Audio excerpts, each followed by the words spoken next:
teach you how these whirlybirds are flown. Let's start off with some data. Compared to their elder brethren, the planes, Heelys are considerably slower. For them, 350 kph is already great, and their record speed does not exceed 472 kph. Yep, even an F2A1 can go faster than that.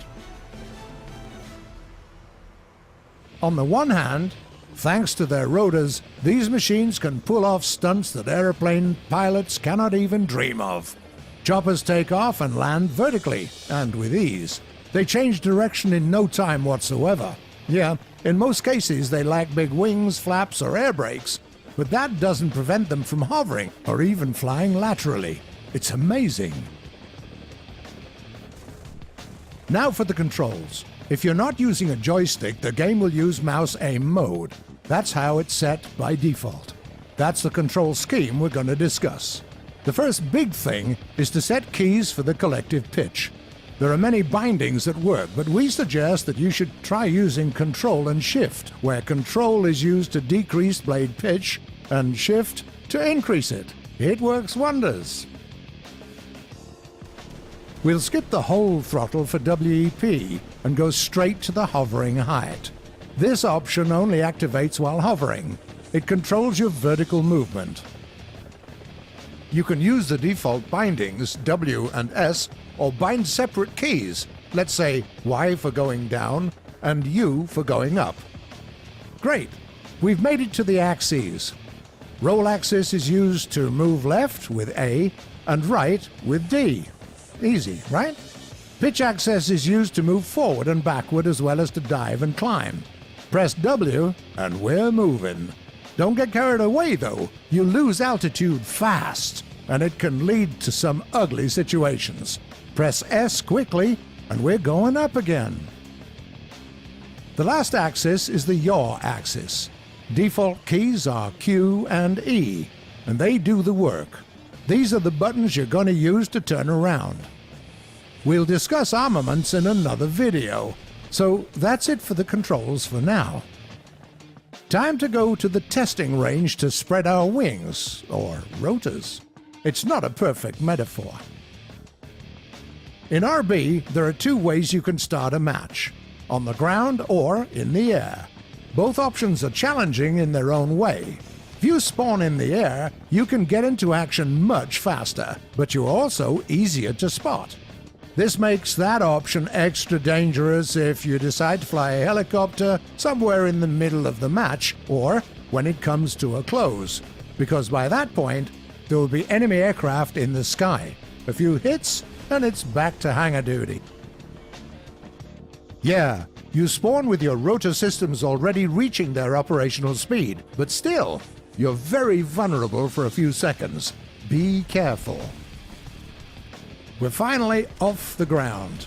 Take a look at the interface. Let's start with the central element that looks a bit like W. It's basically your aircraft position indicator. Then, there is that arrow coming from the center of the W. It's basically your velocity vector in a horizontal plane. It shows your direction of flight.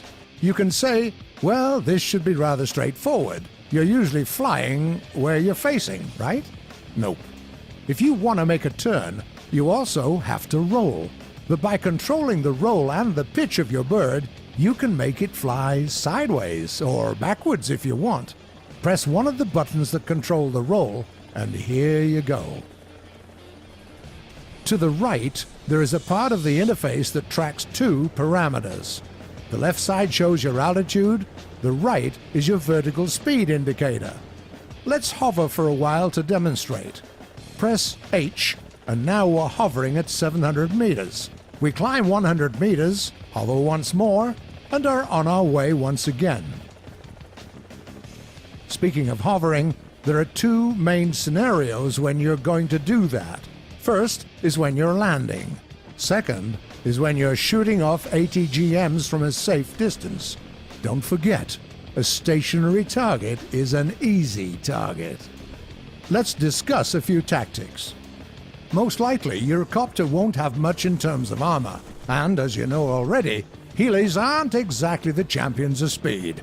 That's why the first tactic we suggest you should master is flying at a really low altitude and engaging the enemy from the flank or even from the rear. Keep really low after takeoff. Try to always have some natural barriers between you and your opponents. Ravines, forests, buildings, these are your best friends. Find yourself a good spot, stay wary of your surroundings, get a bit higher, then destroy everything you see with ATGMs. No guided missiles? No problem. Just nuke everything to oblivion with your rockets or bombs. High risk, high reward. The second approach is to stay at medium altitudes and make them your own. Spotted a few enemy tanks approaching your zone? Tell your allies and blow these ground targets to smithereens. There are enemy planes appearing in the sky? Leave them no breathing space. It's your sky now. Third approach works best with helicopters that carry lots of ATGMs.